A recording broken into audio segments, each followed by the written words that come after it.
On the night before Thanksgiving week, I learned I was no longer part of my own family. I was standing in my kitchen, folding napkins that still smelled faintly of starch and cinnamon, when the phone rang. The name glowing on the screen, Hannah Foster, made me smile before I even picked up. My only daughter. I wiped my hands on a dish towel, hit answer, and said, "Hey, sweetheart, you caught me in the middle of getting ready for the big day." Her pause should have told me everything. Not the distracted kind, but the one you take before speaking words you've rehearsed, because you know they'll land badly. "Mom," she said at last, her voice too calm. "We're doing something smaller this year. Dylan's parents are hosting. It'll be aimed simpler." Simpler. The word fell softly, but it cut all the same. I kept folding the napkin in my hands, pretending I hadn't just been erased from my own tradition. "Smaller, huh?" I tried to laugh, but it came out thin and breakable. "Do I count as extra stuffing or just a leftover?" No answer, just the measured sound of her breathing.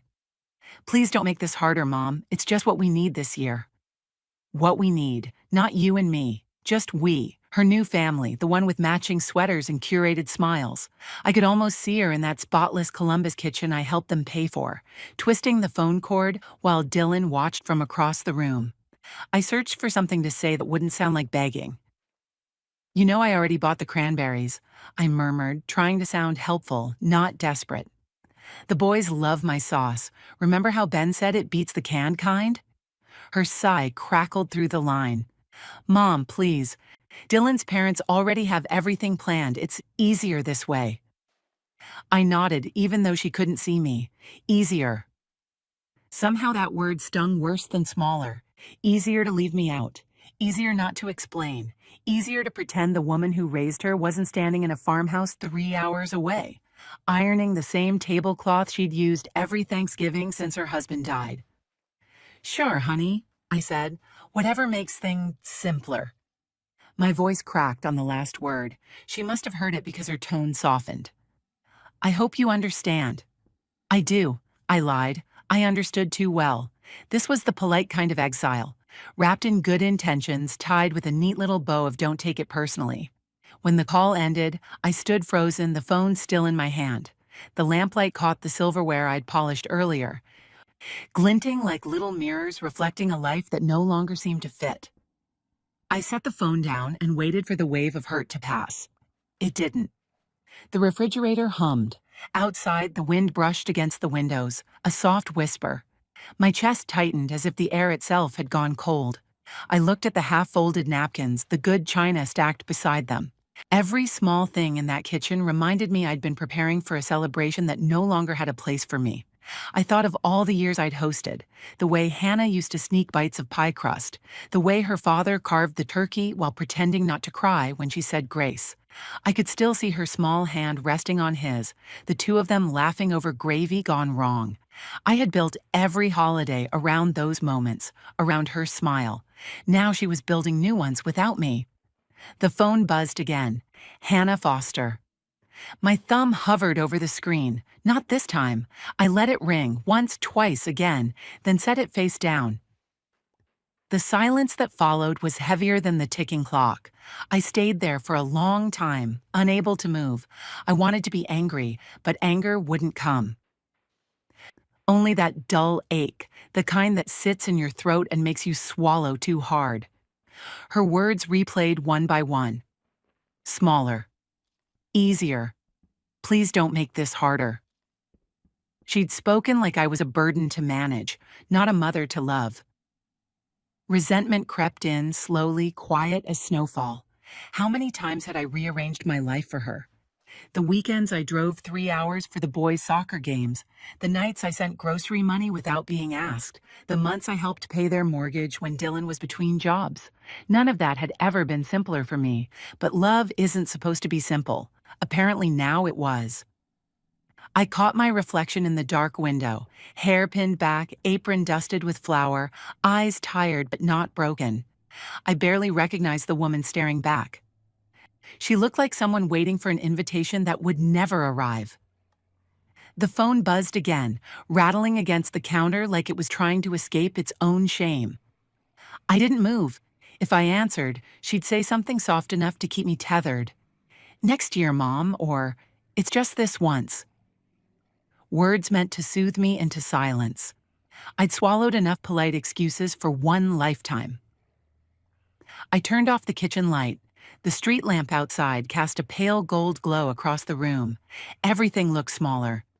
Even the house that used to feel so full. The smell of nutmeg lingered in the air, sweet and stubborn, clinging to the edges of the evening. I leaned against the counter and whispered, mostly to myself, "Just what you need, huh?" My voice trembled, but beneath it was something new. Bitterness, sharp as metal on the tongue.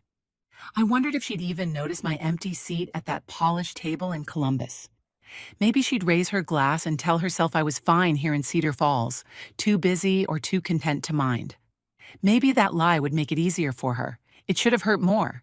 Instead, it left a strange stillness, like the quiet after a storm that's already wrung itself out. I wasn't fine, but I was done pretending. Outside, a few flakes of snow drifted down, soft against the glass. I watched them for a moment, then turned back to the table.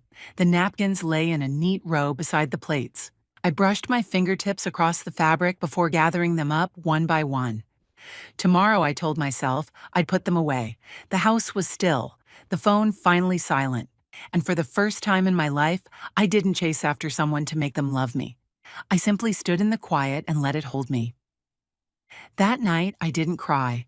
I just lay in bed with the ceiling staring back at me, listening to the wind press against the windows of the old farmhouse. The house had always creaked, but tonight every sound felt amplified, like the walls themselves were asking what I had done to deserve being pushed aside. I kept replaying Hannah's words in my head. "It's just easier this way." The more I heard them, the heavier they grew, settling in my chest like stones. Easier for her, harder for me. I thought about the first time I noticed her slipping away. It was 3 Thanksgivings ago. I'd made my cornbread stuffing, the same recipe my mother taught me, and Hannah took one polite bite before saying it was a little too heavy. She smiled when she said it, the kind of smile people use when they're trying to sound gentle while delivering a sting. I laughed it off at the time, but inside it hurt. That was my mother's dish, my childhood in a bowl. Still, I told myself she meant well. That was my mistake, excusing the small cuts because they came wrapped in soft voices. Then there was that photo I posted of her holding her little boy outside the church after Sunday service. I thought it was beautiful. Hannah smiling, the baby's cheek pressed against her shoulder. 20 minutes later, she called. "Mom, could you take that down? It doesn't really fit our page aesthetic." Aesthetic. That word rolled around in my mind for weeks. I deleted the picture, of course, but something in me shifted. I stopped posting photos of us all together. You can't criticize what you never share. Every year after that, she made sure my role in her life grew smaller. When she called, it wasn't to talk, it was to ask for something. Babysitting when Dylan worked late. Alone just until Friday. Grocery money when the boys were sick. I never said no. I wanted to believe that helping was the same thing as belonging. I see now it wasn't. It was a way of keeping me useful, not close. I still remember wiring them $7,500 for their down payment. Dylan had lost his job, and they said they'd repay me once he got back on his feet. I told them not to worry, and they didn't. Months slid into years. The debt faded into silence, another unspoken thing between us. Sometimes I think love makes you blind to what you're really giving away. As I lay there in the dark, I could almost hear my mother's voice. She used to say, "Don't ever let people make you smaller just to keep their lives neat." I used to think she was being dramatic. Now I understood. I was the small one, the afterthought in my own family story. My eyes drifted to the photo on my dresser, the one of my mother at her kitchen table. She's smiling, but her eyes look tired. That picture was taken the year no one showed up for her Thanksgiving. I was the only one who came. She pretended everything was fine, saying they probably had things to do. But I heard her crying that night when she thought I was asleep. I told myself I'd never end up like that, waiting by the phone, forgiving people who didn't deserve it. And yet here I was, making excuses for my daughter in all the same ways. I turned onto my side, pulled the quilt tight around my shoulders, and stared at the clock. Midnight. The wind rattled the porch swing. I wondered if Hannah even realized what she had done, or if she had already moved on to planning her table setting with Dylan's parents. Maybe she was relieved not to think of me at all. A dull resentment settled low in my ribs. Not a burning anger, just a steady ache that refused to let me sleep. I thought about the words she used: smaller, easier, peaceful. Words that sounded polite but carried the weight of rejection. Every time she said "we," it felt like she was drawing a line I wasn't meant to cross. My own daughter choosing someone else's family over me, and explaining it like it was reasonable. Around 2 in the morning, I finally got out of bed and walked to the kitchen. The floor was cold beneath my feet. The dishes sat where I'd left them. The napkins, folded and waiting, looked foolish now, like a promise no one meant to keep. I stared at them until my eyes blurred. That was when the thought arrived, quiet, firm, no rage attached to it. Just a sentence that felt like it had been waiting years to be spoken. No more. I whispered it aloud. It felt strange, but solid. No more waiting for her to remember me. No more apologizing for taking up space. I set my phone face down on the counter and turned off the light. The house fell back into darkness, but it didn't feel empty this time. It felt honest. For the first time, I let myself see what had been true all along. I had built my life around people who only noticed me when they needed something, and I was done pretending that was love. The morning after that long, sleepless night, I stood by the kitchen window watching frost sketch delicate white lines across the fields. The sky was pale and washed out, the kind of quiet morning that feels as if the world is holding its breath. I held a mug of coffee between my hands, though it had gone cold before I ever thought to taste it. My phone sat on the table where I'd left it, face down, its light blinking every few minutes with messages I refused to read. I already knew what they said. Polite band-aids over a deeper wound. Love you, Mom. We'll make it up to you next year. Words with no weight left in them. I should have been angry. I should have picked up the phone and demanded she explain how it became acceptable to shut out the woman who gave her everything. But I was past anger. What settled in me was colder, sharper, steadier. Resentment had burned itself down to resolve. If I wasn't welcome at her table, then I would set one of my own. I opened the old kitchen drawer and pulled out a small notebook, the kind with faded pencil marks and half-finished grocery lists. I flipped it open and began writing names, not family. That word no longer felt like it belonged to me. These were people who, like me, had been quietly forgotten. Mrs. Jennings came first, the widow down the road whose son died in Afghanistan. Last winter I saw her standing on her porch, watching other families hang Christmas lights.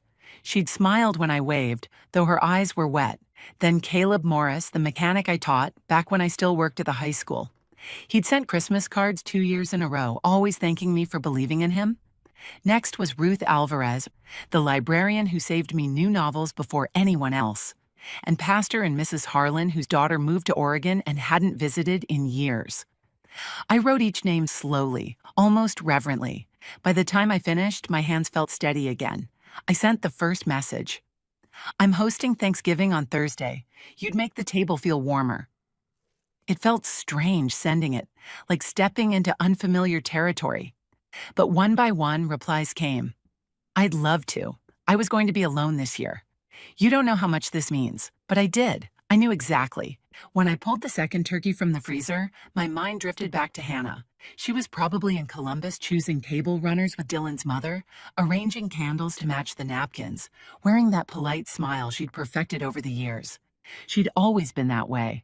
Polished, careful, uncomfortable with anything messy.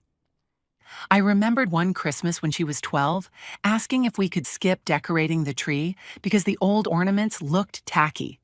Those ornaments were my mother's. I'd boxed them up that night and told her we'd buy new ones next year. I should have told her no, should have told her that love isn't about appearances, it's about showing up. But I wanted her to be proud of me. I wanted to be seen. I turned on the radio, low enough not to break the morning calm. Old country songs blended with weather reports, filling the kitchen with a warm, steady rhythm. As I kneaded bread dough, the motion soothed me. The oven's heat spread through the room, and for the first time in days, the house didn't feel empty. It felt alive. Out of habit, I picked up my phone. Another message from Hannah waited. "Mom, please don't be upset. We just thought you'd be happier on your own." Happier on my own. A lie dressed as kindness. I could hear her voice in my mind. Soft, practiced, the tone she used when speaking to her children as if I needed managing. I set the phone back down and pressed my palms to the counter. For a moment, that old familiar sting rose in my throat, the one that used to stop me from saying what I truly felt. This time, I didn't swallow it. I let it sit. I thought about all the times I'd held my tongue for the sake of peace.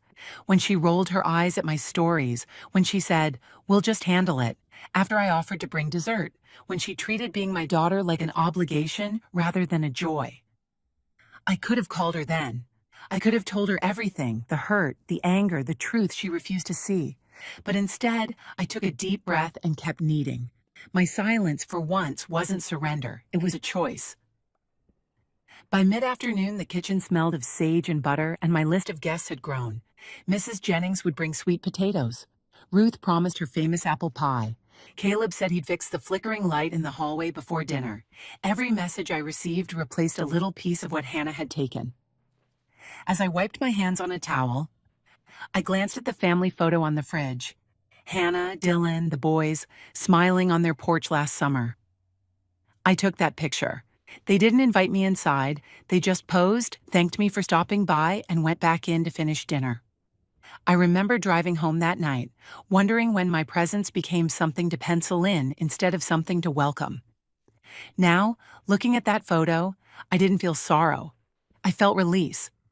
I pulled it down, placed it gently in a drawer, and replaced it with a note.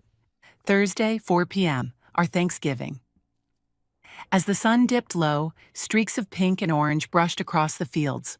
I stood by the window again, this time with a cup of tea, watching the light fade. The bitterness that had followed me for days began to soften. Maybe this was what freedom looked like. Not shouting, not dramatic revenge, but choosing to build something beautiful out of the space others left behind. I could have yelled. I could have begged her to understand. But I chose something quieter, something stronger. I chose to fill my home with laughter, to open my door to people who needed the same warmth I'd been denied. And for the first time in a very long time, I didn't feel small. I felt ready. Thanksgiving evening arrived with the kind of cold that stings your cheeks the moment you step outside. By 4 o'clock, the first guests were already making their way up the long gravel drive. The sun hung low, turning the frost on the fields into a soft shimmer. I watched from the window as Mrs. Jennings stepped out of her car, holding a casserole dish as if it were something fragile.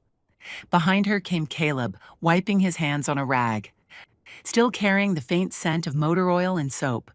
The Harlans arrived next, their old pickup rattling in its familiar way, and Ruth Alvarez showed up last, holding 2 pies wrapped in checkered towels.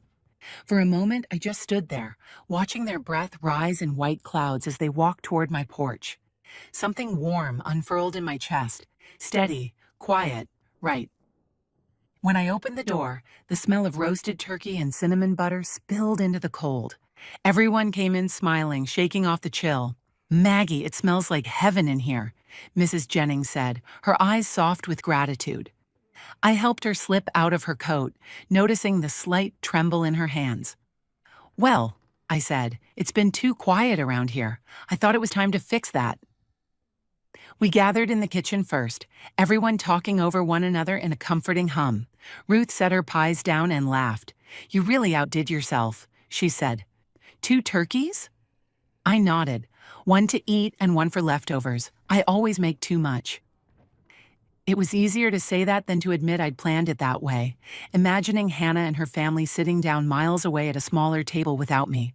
By the time we finally sat, the dining room felt alive. Candles flickered, plates clattered, laughter rose like music. For the first time in years, my table wasn't filled with polite small talk or carefully measured smiles. It was real. People were telling stories that mattered. Stories about loss, about hope, about what it takes to keep going. I looked around and felt something I hadn't felt in a long time. Belonging. At one point, Caleb lifted his glass. "To Maggie," he said, "for saving Thanksgiving." The others joined in, their glasses chiming softly. I smiled, though a small ache lingered, the quiet knowledge that it should have been my daughter making that toast. Across the state, I knew Hannah was sitting at Dylan's parents' table, probably fussing over whether everything looked perfect, offering that careful smile she saved for people she wanted to impress.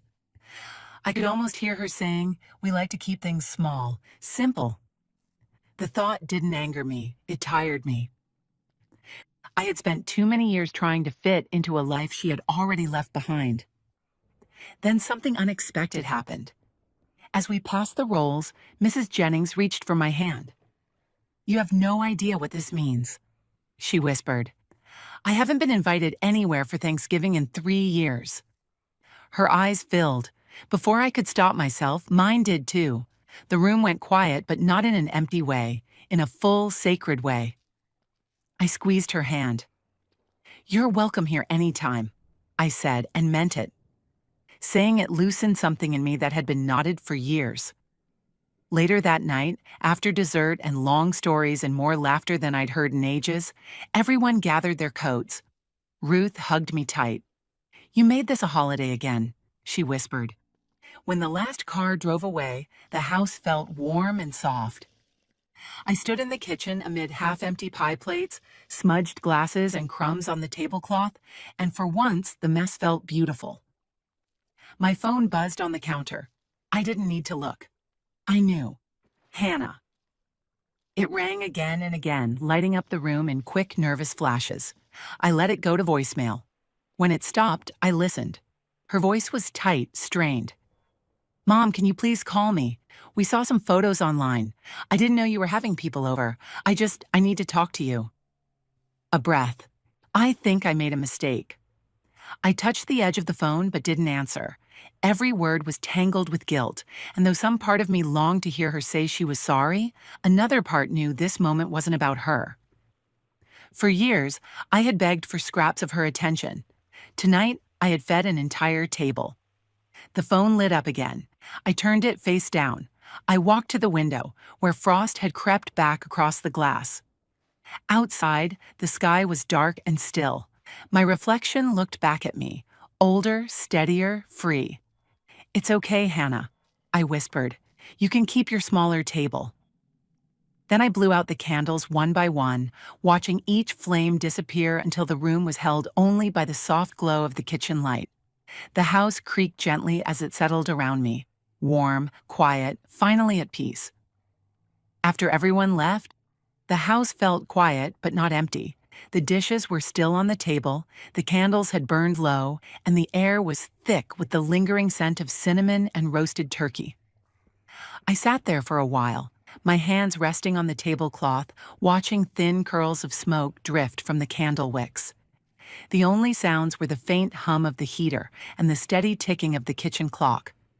For the first time in years, silence didn't feel lonely. It felt earned. Then my phone lit up again. I didn't need to check the screen. Hannah. The soft glow pulsed in the dim room, her name appearing over and over. I picked up the phone, not to answer, but to listen. Her message was shaky, her voice tight with panic. "Mom, I'm sorry, I should have invited you. Please call me back." Every word carried its own weight. She wasn't used to being ignored, especially not by me. I could hear guilt tangled with confusion. She hadn't expected me to move on, to have a life that didn't orbit hers. For years, she'd been the one to decide when we spoke, when I was included, when I mattered. And now, for once, the choice wasn't hers. I set the phone back down without responding. The sound of her voice stirred something deep. Not anger this time, but a slow ache. All those years spent shaping myself into someone she might admire, only to discover she'd stopped looking long ago. I'd tried to be useful, patient, gentle. I'd swallowed every hurt to keep the peace. But the peace had never belonged to me. I stood and began clearing the plates, stacking them gently by the sink. The soft clink of china was a reminder that life was moving on, whether she approved or not. I thought about the way she'd said smaller when she uninvited me, the way she'd traded love for appearances, connection for convenience. It wasn't just a dinner she had taken from me. It was the belief that I still had a place at her table. But tonight changed that. Tonight, I had found another table, another kind of family, one built on choice, not obligation. As I wiped the table clean, I noticed a small drawing one of the neighbor kids had left behind, a crayon turkey with my name written beneath it in wobbly letters. Miss Maggie's feast, it said. My throat tightened. I pressed it against my chest for a moment before sticking it to the refrigerator with a magnet. It didn't undo the years I'd lost with Hannah, but it felt like the start of something new, something honest. The phone buzzed again, skittering across the counter. Another message. Mom, please. The boys want to talk to you. They're asking why you weren't here. I didn't mean to hurt you. Her words were a familiar mixture of apology and control. I didn't mean to hurt you, as though intention could erase impact. I stared at the phone until it stopped vibrating. Resentment isn't always loud. Sometimes it sits quietly in your chest, like a breath you never quite release. It's hearing an apology and knowing the person isn't sorry for the pain, only sorry they lost the power to fix it on their terms. I took a long breath and let it go. I didn't delete the message, I just let it be, a relic of a past I no longer had to carry. I poured myself a small glass of apple cider and stepped out onto the porch. The night air was cold but clean. Snow had begun to fall, slow, soft flakes drifting onto the fields, covering everything in white. The world was still, the kind of stillness that feels like forgiveness. I wrapped my sweater tighter and felt a quiet smile pull at my lips, surprised by the peace settling over me after so many years of being afraid to speak, to act, to live for myself. Behind me, the house glowed warm through the kitchen windows. For the first time, I didn't need anyone's approval to feel whole. I had built something of my own, small, quiet, real. I wasn't waiting by the phone anymore. I wasn't waiting to be chosen. I looked out at the falling snow and whispered, "You don't have to deserve love. Sometimes rejection is just the world's way of reminding you where you belong." And as the flakes touched my skin, I knew I'd remember this moment. The stillness, the peace, the freedom. I turned back toward the house, the day's laughter still lingering like warmth in the air, and thought, if you're hearing this, don't wait for someone else to recognize your worth. Set your own table, fill it with people who show up, and when they do, open the door.